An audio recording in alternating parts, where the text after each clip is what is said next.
नमस्कार दोस्तों, study IQ में आपका स्वागत है। आज हम हरियाणा करंट अफेयर्स में अप्रैल मंथ के लास्ट पार्ट को डिस्कस करेंगे, यानी फोर्थ पार्ट ऑफ अप्रैल 2021। चलिए शुरुआत करते हैं।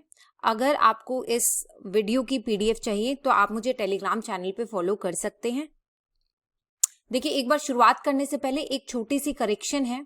ये करेक्शन जो है ये है अप्रैल मंथ के थर्ड पार्ट वाली जो वीडियो है उसके। वहां पर पहला क्वेश्चन था कि DRDO has arranged a 500 bed facility in which districts of the state. मैंने इसमें आंसर जो है वो सही लिखा हुआ है, बट बोलते हुए मैंने हिसार को गलती से सिरसा बोल दिया था, तो प्लीज आप इसे करेक्ट कर लीजिए। सिरसा नहीं है बल्कि हिसार ही है। दो लिखा हुआ सही है, पीडीएफ्स में सही है, हर जगह सही लिखा हुआ है, बस मैंने बोलते समय गलती करी थी, राइट। तो आप प्लीज इस चीज को ध्यान रखिएगा कि पानीपत और हिसार में डीआरडीओ जो है वो 500 बेड फैसिलिटी का हॉस्पिटल शुरू करने वाली है। और ये हॉस्पिटल जो है ये टेम्पररी मेकशिफ्ट अरेंजमेंट है फॉर द कोविड-19, राइट। चलिए शुरुआत करते हैं फर्स्ट क्वेश्चन से। And the first question reads, For effective implementation of family planning programs, Haryana government has launched which software? Family planning programs की effective implementation के लिए Haryana government ने इनमें से कौन से सॉफ्टवेयर को लॉन्च किया है? ऑप्शंस में है जन जागरूक ऐप, मेरा दोस्त सॉफ्टवेयर, हरी जागरूक ऐप या फिर अंतरा हरी सॉफ्टवेयर।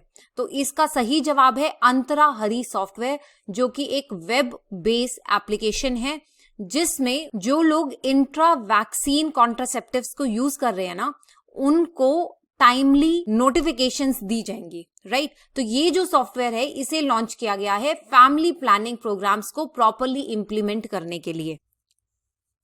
देखिए, 2 अप्रैल की न्यूज है और 2 अप्रैल में जो हरियाणा का हेल्थ डिपार्टमेंट है उसने हेल्थ से रिलेटेड काफी इनिशिएटिव्स लिए थे। जैसे पहला इनिशिएटिव क्या था कि जो एचआईवी से पीड़ित लोग हैं उन्हें सरकार हर महीने 2250 रुपए का फाइनेंशियल असिस्टेंस देगी, राइट। दूसरा क्या था, इसके साथ साथ जो जेल में हेपेटाइटिस बी और हेपेटाइटिस सी की इन्वेस्टिगेशन है उसका सेकेंड फेज जो है उसे भी शुरू किया जाएगा। और इसी ओकेजन पे जो हेल्थ मिनिस्टर अनिल विज है उन्होंने vector borne disease control programme का एनुअल रिपोर्ट भी रिलीज की थी। वेक्टर बोर्न डिसीज कौन सी होती है? वो डिसीज जो किसी वेक्टर के द्वारा फैलाई जाती है, जैसे कि मलेरिया। मलेरिया का वेक्टर क्या है? मलेरिया का वेक्टर है मॉस्किटो, और टू बी वेरी प्रीसाइज कौन सा मॉस्किटो है? Female Anopheles mosquito. और ऐसे ही और कौन सी बीमारियां हैं, जैसे डेंगू हो गया, उसके बाद चिकनगुनिया, ये सारे के सारे वेक्टर बोर्न डिसीज हैं। तो जो vector borne disease control programme की एनुअल रिपोर्ट है उसे भी रिलीज किया गया। और इसके साथ साथ जो मेवात है, मलेरिया फ्री मेवात का भी दूसरा चरण लॉन्च किया गया। और साथ में ही फैमिली प्लानिंग को कंट्रोल करने के लिए अंतरा हरी सॉफ्टवेयर को लॉन्च किया गया। तो देखिए, इसमें काफी सारे इनिशिएटिव्स थे। ऑब्वियसली मैं हर इनिशिएटिव पे क्वेश्चन नहीं बना सकती थी, इसलिए मैंने आपको ये clipping he they the. So first was कि जो एचआईवी पीड़ित हैं उन्हें 2250 रुपए की फाइनेंशियल असिस्टेंस दी जाएगी। सेकेंडली, जो जेल्स में हेपेटाइटिस बी और सी की इन्वेस्टिगेशन है उसका सेकेंड फेज शुरू किया जाएगा। और इसके साथ साथ जो vector borne disease control programme है उसकी एनुअल रिपोर्ट भी रिलीज की गई और मलेरिया फ्री मेवात का दूसरा चरण भी लॉन्च कर दिया गया। और इन सब में सबसे इंपॉर्टेंट था कि फैमिली प्लानिंग को कंट्रोल करने के लिए या फिर फैमिली प्लानिंग को इफेक्टिवली इंप्लीमेंट करने के लिए एक सॉफ्टवेयर लॉन्च किया गया जिसका नाम था अंतरा हरी सॉफ्टवेयर, राइट। अगर अंतरा हरी सॉफ्टवेयर के बारे में बात करें तो ये एक वेब मोबाइल बेस्ड एप्लीकेशन है that line list users taking injectable contraceptives and their dosages। इसका ऑब्जेक्टिव क्या है? इसका ऑब्जेक्टिव है कि उन बेनिफिशियरीज को टाइमली सर्विस प्रोवाइड करना जो कि इंट्रा वैक्सीन मीन्स अडॉप्ट करते हैं। इस सॉफ्टवेयर के थ्रू क्या होगा कि जो आशा वर्कर्स है ना, उनके द्वारा इन बेनिफिशियरीज का फॉलो अप लिया जाएगा और इसके साथ साथ उन्हें एसएमएस के माध्यम से रिमाइंडर्स भी दिए जाएंगे कि उनका जो नेक्स्ट डोज है वो उन्हें कब लेना है, यानी उन्हें नेक्स्ट डोज का जो रिमाइंडर है वो भी उन्हें एसएमएस के थ्रू दिया जाएगा। तो ये सारी इंफॉर्मेशन है अंतरा हरी सॉफ्टवेयर के बारे में। बस आपको ध्यान ये रखना है कि ये सॉफ्टवेयर किस चीज के लिए लॉन्च किया गया है। इतनी इंफॉर्मेशन आपके लिए काफी है for MCQs, right. Coming to the next question, it reads, who has been designated as the chairperson of Haryana Police Complaint Authority? जो हरियाणा पुलिस कंप्लेंट अथॉरिटी है उसका चेयरपर्सन किसे नियुक्त किया गया है? ऑप्शन है संदीप वैरागी, नितेश राणा, वासुदेव मोहंती या नवराज संधू। तो देखिए इसका सही जवाब है ऑप्शन डी यानी नवराज संधू, जो कि फॉर्मर आईएएस ऑफिसर थे। इन्हें अब इस अथॉरिटी का कार्यभार सौंपा गया है। तो न्यूज कॉन्टेक्स्ट की बात करें तो 21 अप्रैल की न्यूज है, जिसमें स्टेट ने अपॉइंट किया former IAS officer Navraj Sandhu as the chairperson of Haryana state police complaint authority. और इसके साथ साथ जो न्यूली अपॉइंटेड मेंबर्स हैं वो हैं आरसी वर्मा और के मिश्रा, राइट। चलिए नेक्स्ट क्वेश्चन की तरफ बढ़ते हैं। Next question reads, which state has started an initiative of oxygen on wheels to tackle कोविड-19? यानी कोविड-19 को टैकल करने के लिए इनमें से कौन से स्टेट ने ऑक्सीजन ऑन व्हील्स का इनिशिएटिव शुरू किया है? ऑक्सीजन ऑन व्हील्स का मतलब क्या है कि ये एक तरह का ऑक्सीजन बैंक होगा। ऑन व्हील्स का मतलब कि एक कार है, मतलब कार या ये कहिए कि एक व्हीकल है जिससे ऑक्सीजन जो है वो सप्लाई की जाएगी हॉस्पिटल्स में। तो बेसिकली जो ये ऑक्सीजन के पंप्स हैं ये मूवेबल हैं, इसलिए इन्हें ऑक्सीजन ऑन व्हील्स बोला जा रहा है। और ये इनिशिएटिव हमारे हरियाणा ने ही लिया है, इसलिए इसका सही जवाब होगा ऑप्शन सी। देखिए ऐसे ट्रक्स हैं, एक ट्रक के ऊपर यहां पर ऑक्सीजन सप्लाई की जा रही है और नाम दिया गया है oxygen bank. So in wake of acute oxygen shortage across the country, the Karnal administration has rolled out oxygen on wheels to assist hospitals in the fight against the COVID-19 pandemic and oxygen crisis. इसका purpose क्या है? इसका purpose है smooth supply of medical oxygen to hospitals treating COVID-19 patients. यानी कहीं पर भी किसी भी हॉस्पिटल में अगर ऑक्सीजन की कमी है तो इसे ऑक्सीजन बैंक के द्वारा पहुंचाया जाएगा, राइट। चलिए नेक्स्ट क्वेश्चन की तरफ बढ़ते हैं। आपको बताना है कि इनमें से कौन सी यूनिवर्सिटी को one district one green champion का अवार्ड मिला है। ऑप्शंस में है महर्षि दयानंद यूनिवर्सिटी जो कि रोहतक में है, then Guru Jambheshwar university of science and technology जो कि हिसार में है, कुरुक्षेत्र यूनिवर्सिटी अगेन जो कुरुक्षेत्र में ही है, लुवास यूनिवर्सिटी जो अगेन हिसार में है। तो देखिए ये जो अवार्ड मिला है ये मिला है हिसार की जीजेयू को, यानी option B is the correct answer. Guru Jambheshwar university of science and technology को one district one green champion के अवार्ड से नवाजा गया है। So this is the news context. और ये अवार्ड दिया किसने है? ये अवार्ड दिया है Mahatma Gandhi national council for rural education. और जो ये इंस्टीट्यूट है मिनिस्ट्री ऑफ एजुकेशन के under. The university has been awarded for its outstanding contribution in the Swachh Bharat अभियान। और ये अवार्ड दिया क्यों गया है? क्योंकि इस यूनिवर्सिटी ने स्वच्छ भारत अभियान के अंतर्गत बहुत ही उम्दा काम किया है। दैट्स द रीजन कि इस यूनिवर्सिटी को one district one green champion के अवार्ड से नवाजा गया है, right. So coming to the next question reads, who has become the first female driver on Kalka Shimla Heritage Track? जो कालका शिमला हेरिटेज ट्रैक है उसकी पहली फीमेल ड्राइवर कौन बनी है? ऑप्शंस हैं संगीता रानी, आरुषि जैन, कविता या फिर दीप्ति। देखिए इसका जो सही जवाब है वो है ऑप्शन डी यानी दीप्ति। और ये दीप्ति कहां से हेल करती है? She hails from Chhattisgarh, right. So here is the news context कि first women driver Deepti on Kalka Shimla Heritage Track has run train on Ambala and other broad gauge track, right? तो और ये दीप्ति कहाँ की है? ये दीप्ति जो है वो छत्तीसगढ़ से बिलोंग करती हैं।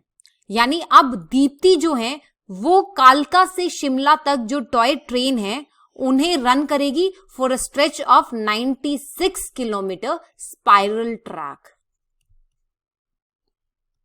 चलिए नेक्स्ट क्वेश्चन की तरफ बढ़ते हैं। So the question reads, which medal has been won by Vinesh Phogat in Asian wrestling championship. जो एशियन रेसलिंग चैंपियनशिप है ये पहले भारत में होनी थी, इनफैक्ट न्यू दिल्ली में होनी थी, बट बिकॉज ऑफ कोविड-19 अब ये न्यू दिल्ली में ना होकर यूएई में हुई है। आपको बताना है कि इस चैंपियनशिप में विनेश फोगाट, जो कि गीता फोगाट और बबीता फोगाट की छोटी बहन है, आपको बताना है कि उन्होंने इस चैंपियनशिप में कौन सा मेडल जीता है। ऑप्शंस में है गोल्ड मेडल, सिल्वर मेडल या फिर ब्रॉन्ज मेडल। तो देखिए विनेश फोगाट ने एशियन रेसलिंग चैंपियनशिप में गोल्ड मेडल जीता है, right.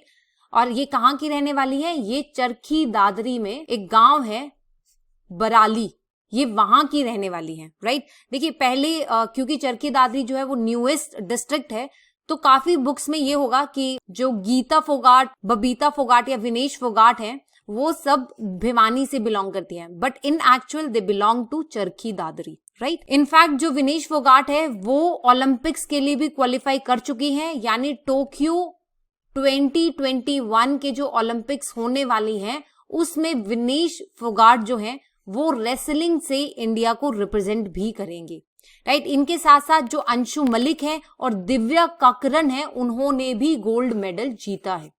So with Vinesh Fogart, Anshu Malik and Divya Kakran winning gold on Friday, India has 7 medals from women's event as the country won 4 gold, 1 silver and 2 bronze medals in this edition, right? So Vinesh की बात करें, ये अभी तक 7 podiums हासिल कर चुकी हैं, including 3 silver medals before this edition, यानी इससे पहले इन्हें 3 बार सिल्वर मेडल भी मिल चुका है। Coming to the next question. It reads, who has been awarded with Sanskrit Sahitya Lankar Samman by Haryana Sanskrit Academy। जो हरियाणा की संस्कृत अकेडमी है उसने इनमें से किस इंसान को संस्कृत साहित्य अलंकार सम्मान से नवाजा है। ऑप्शंस में है आजाद नरवाल, डॉक्टर सियाराम पुनिया, डॉक्टर राजेश मलिक या फिर डॉक्टर जगदीश प्रसाद। और इसका सही जवाब है doctor Jagdish Prasad. Option D is the correct answer. So doctor Ved Prakash Upadhyay, इन्हें 2017 के लिए अवार्ड मिला है और डॉक्टर जगदीश प्रसाद सेमवाल को 2018 के लिए संस्कृत साहित्य अलंकार सम्मान से नवाजा गया है। 2017 में हरियाणा संस्कृत गौरव सम्मान जो है वो डॉक्टर हरि सिंह शास्त्री जी को मिला है जो कि गुरुग्राम से हैं, और महर्षि वाल्मीकि सम्मान जो है वो मिला है रेशमानंद शर्मा को, राइट। ये दोनों ही अवार्ड्स 2017 की हैं। और अगर 2018 की बात करें तो डॉक्टर विक्रम कुमार विवेकी जो कि पंचकुला से हैं उन्हें ये अवार्ड मिला है, राइट। तो ये सभी अवार्ड्स हैं जो आप ध्यान रखना, अवार्ड्स अक्सर पूछ लिए जाते हैं। So next question is, Rai's sports school has been converted into. देखिए जो सोनीपत में राइस स्पोर्ट्स स्कूल है उसे अब बदलकर क्या बना दिया गया है, education university, sports university, yoga university या फिर पॉलिटिकल यूनिवर्सिटी। देखिए क्योंकि ये स्पोर्ट्स रिलेटेड स्कूल था तो इसे स्पोर्ट्स यूनिवर्सिटी बना दिया गया है। So option B is the correct answer. In fact इसके जो फर्स्ट वाइस चांसलर होंगे वो होंगे Kapil Dev. So India's first cricket world cup winning skipper Kapil Dev was on Saturday named Chancellor of Haryana Sports University at Rai in Sonipat district। तो ये है, और हरियाणा के स्पोर्ट्स मिनिस्टर अनिल विज ने ये कंफर्म किया है कि Kapil Dev will be the first chancellor of Haryana sports university at Rai sports school, right. Next question in the line is, Haryana government has decided to transform Pipli into an international tourist hub. It belongs to which district?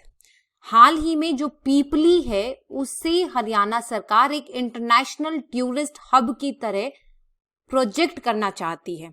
आपको बताना है कि ये जो town है ये कौन से डिस्ट्रिक्ट में है। ऑप्शंस है पंचकुला, कुरुक्षेत्र, रोहतक या फिर गुरुग्राम? देखिए इसका सही जवाब है ऑप्शन बी यानी कुरुक्षेत्र, बल्कि इसके बेस पर एक मूवी भी आधारित थी जो थी Peepli live. So Haryana to develop Peepli in Kurukshetra as world class tourist hub. और ये टूरिस्ट हब कौन डेवलप करेगा? ये डेवलप करेगा Haryana Saraswati heritage development board. और इसके साथ साथ पीपली में एक सरस्वती सेतु भी बनाया जाएगा। और पीपली के साथ साथ यमुनानगर में एक जगह है आदि बद्री, जहां से सरस्वती का उद्गम स्थान माना जाता है। तो हरियाणा सरकार जो है आदि बद्री को भी एक टूरिस्ट डेस्टिनेशन की तरह डेवलप करना चाहती है, right? So next question is, which police station has been awarded with state's best police station 2020? इनमें से कौन सा पुलिस स्टेशन जो है उसे बेस्ट पुलिस स्टेशन ऑफ 2020 का अवार्ड मिला है? ऑप्शंस में है Ratia police station, Kalawali police station, Maham police station, या इनफैक्ट इसे महम पुलिस स्टेशन कहिए, या तराउरी पुलिस स्टेशन। और इसका सही जवाब है तराउरी पुलिस स्टेशन। देखिए तराउरी जो है ना, इसका पहले नाम था तरावड़ी या फिर कहिए तराइन। जो तराइन के युद्ध हुए थे ना वो इसी जगह पर हुए थे, और ये करनाल में है, प्रेजेंट डे करनाल में ये एक टाउन है। तो उसके पुलिस स्टेशन को 2020 का बेस्ट पुलिस स्टेशन का अवार्ड मिला है। Here is the news context. The Tarauri police station has been adjudged the best police station of the state in the annual ranking of police stations for 2020. The Union Ministry of Home Affairs has issued a certificate of Best Police Station 2020 to Tarauri Police Station. देखिए तराउरी, तराइन, तरावड़ी ये सभी इसी जगह के नाम है, right? So don't get confused. चाहे सो तराउरी police station जो है वो करनाल डिस्ट्रिक्ट में है। इस रैंकिंग की बेसिक ऑब्जेक्टिव क्या है? इसका बेसिक ऑब्जेक्टिव है to improve the quality of policing and make it citizen friendly. Apart from selecting 10 best police stations, state-wise ranking is also issued. यानी 10 best police stations को तो select किया ही गया है, उसके साथ साथ जो state-wise ranking है उसे भी issue किया गया है। So आज का आखिरी सवाल है कि राजगीर से राजभवन ये बुक जो है वो किसने लिखी है? ये बुक जो है ना, ये हमारे जो हरियाणा के गवर्नर है सत्यदेव नारायण आर्य, उनकी लाइफ पर आधारित है। ये जो है ये बिहार से बिलोंग करते हैं। बिहार की एक जगह है राजगीर। तो राजगीर से राजभवन तक का उनका जो सफर है वो इस बुक में लिखा गया है। आपको बताना है कि ये बुक किसने लिखी है, और ऑप्शंस हैं विवेक अग्निहोत्री, गुरप्रीत सिंह, सौरभ कोहली या सुनील मित्तल। तो देखिए इसका जो सही जवाब है वो है ऑप्शन बी यानी गुरप्रीत सिंह ने ये बुक लिखी है। So the governor of Haryana mister Satyadev Narayan Arya released a book titled Rajgir से राजभवन, और ये उन्हीं की जिंदगी पर आधारित है और उन्होंने इस बुक को रिलीज किया है राजभवन से। So this book is written by Kurukshetra writer Gurpreet Singh and the book is published by books clinic Prakashan. And Shri Arya congratulated the author and said that a book plays an important role in adopting a positive and inspiring outlook in one's life. Right? तो ये इस book के बारे में हो गया which you need to know. इस book में ये दिखाया गया कि जो गवर्नर श्री आर्या जी हैं वो बिहार पॉलिटिक्स में लीडर रह चुके हैं, and along with leading a simple life, he has done the work of propagating education among the poor and the downtrodden people. So with this, we end this video. Thank you and stay tuned.